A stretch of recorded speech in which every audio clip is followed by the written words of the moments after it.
Hello सांग माने चलो आज चेक करमा आमर कंटेंट मोनेटाइजेशन चैलेंज रो तार प्रोग्रेस केते हिची आ केते व्यूज हिची देखमा जो तो पहला देखो मुई मोर डैशबोर्ड के क्लिक करूछे क्लिक करला परे इना देखि पारथबो 28 दिन रो केते केते व्यूज जइछे तार संगे केते एंगेजमेंट हिचे तापर सीधा पले आसमा आमर मोनेटाइज सेक्शन के तो देखो एते के सी मोर करमा तो टोटल देखो 10,029 व्यू जाइए तो एटा 3 लाख हेबाक नहीं तो मते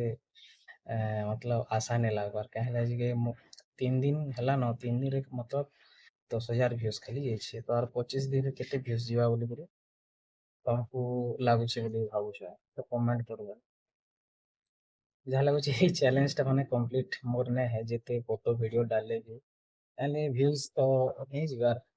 मतलब 3 दिन रे मात्र 10,000 व्यूज जाइए किंतु अलगा क्रिएटर मानकर 3 दिन रे लाख लाख बाटे पलि जाउछे मिलियंस बाटे आमर संबलपुरी क्रिएटर्स बाटे जेतकी भी अछन आमर एरिया रे किंतु मोटा 10,000 रे ହେଇଛେ ଦେଖ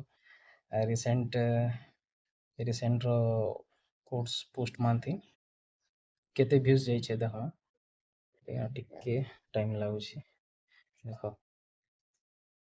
किंतु 79 व्यूज 2 व्यूज 239 व्यूज 139 10 588 500 600 600 नु तलके ऊपर नहीं जीवार तो यहाँ थिला हमर प्रोग्रेस 3 दिन पूरे कंटेंट मोनेटाइजेशन टूल रो चैलेंज रो देखि पारथिबो 10,029 व्यू ओनली आसीछे तो आउ जे देखुछ जदि अनलॉक मोनेटाइजेशन टूल रो चैलेंज एक्सेप्ट करछो तो कमेंट करी करी निजर प्रोग्रेस जणाबो कि काहाटा केते व्यूज हेछे आउ के कंप्लीट करि सारलो न के तो जदि वीडियो भल लागला लाइक और फॉलो निहाती करबे।